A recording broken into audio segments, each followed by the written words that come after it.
Ito na mga boss, ito lang pala yung magagamit natin kasi maglalagay tayo ng air filter.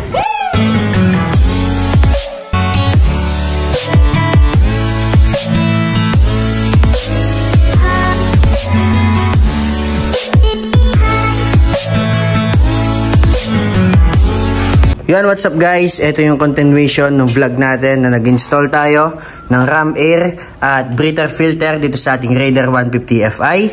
At ito yung sinasabi ko mga boss, na lalagyan natin siya ng air filter. Idudugtong natin yan mga boss dito sa ating ram air. So kailangan natin putulin mga boss. So install na natin to guys. At pakinggan muna natin pala. Isa-sound check muna natin mga boss yung ating ram air. Para kapag nakalagay na yung ating air filter, madinig din natin mga boss kung ano yung pinagkaiba nila. So buksan na natin to mga boss. Let's go. Buksan na natin tong air filter natin mga boss. So ito siya guys. Natatak nga pala na ito mga boss is TR1. Ayan, tapos meron siyang tatlong bilog dito mga boss. Yung una is 35mm. Tapos yung pangalawa mga boss 42mm. At kapag tinanggal mo lahat to mga boss, yan, yung pinakamalaki niya is 48mm. So yung pinaka-size talaga nito guys is 48. Yung pangalawang rubber is 42. Yung pangatlo is 35. Ito yung clamp niya mga boss. Yan. So puputulin natin yung ram air natin guys para mailagay na natin itong ating air filter. Okay guys, sound check na natin yung ating ram air.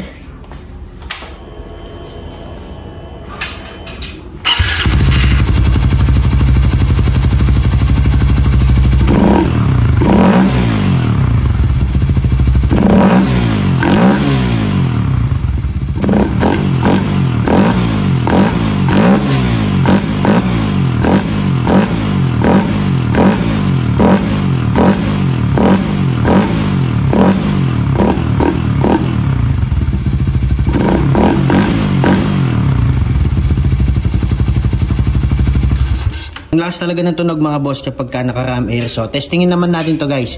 Tingnan natin, pakinggan natin kung anong tunog niya. Bago ko siya tanggalin mga boss, yung ram air natin, sukatin ko muna kung hanggang saan natin siya puputulin. Yan, pwede siya nakaganyan mga boss. Yan, siguro putulin natin siya hanggang dito.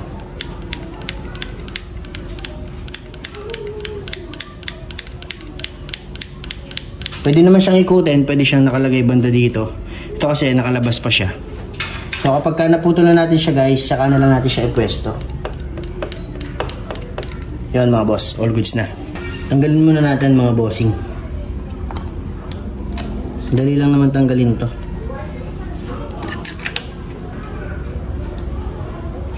Yan. Yan guys, putulin na natin. Ito yung markings natin mga boss. Yan, sinulata ko ng lapis. So putulin na natin mga boss.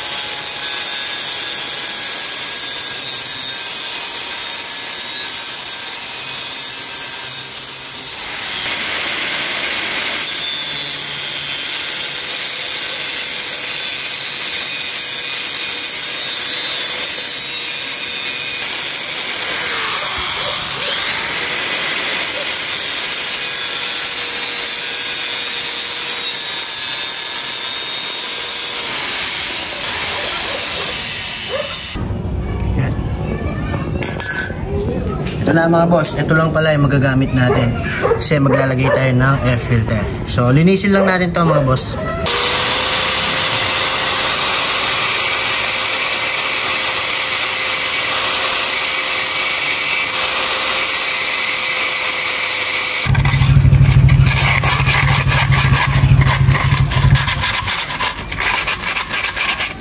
And guys, okay na to, lagyan na natin. Okay na mga boss, ito na yung pinutol natin.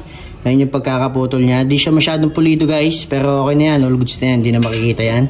At yan guys, pagdugtungin na natin sila. Itong ating air filter. So yan lang guys. Tapos, yan na siya mga boss. Tapos i-clamp na lang natin. Madali lang siyang gawin mga boss. Basta meron kayong grinder. tsaka cutting disc, all goods na yun.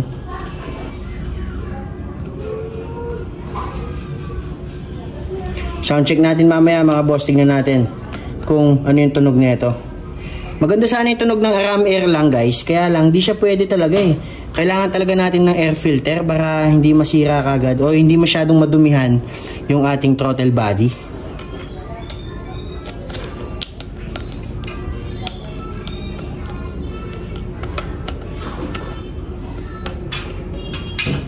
Yan, okay na yan mga boss.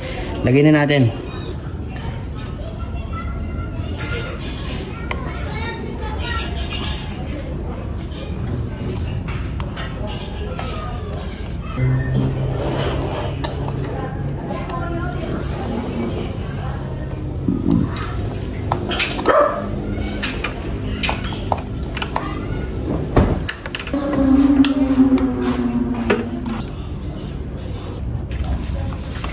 Mga boss, na-install na natin yung ating air filter na dinugtong lang natin sa ating ram air. So ito na yung itsura niya guys. Yan, sakto lang yung pagkakaputol niya mga boss. Talagang sinakto ko siya guys na hindi siya lalabas bando dito. Kasi maglalagay ako ng yung acrylic na cover para hindi masyadong pumapasok yung dumi. Para saktong-sakto siya dito guys. So yan, para sa akin saktong-sakto yung pagkakaputol natin. So sound check na natin yan mga boss. Tignan natin kung ano yung pinagkaiba niya sa tunog niya kaninang naka-ram air lang siya. So tara guys, let's go!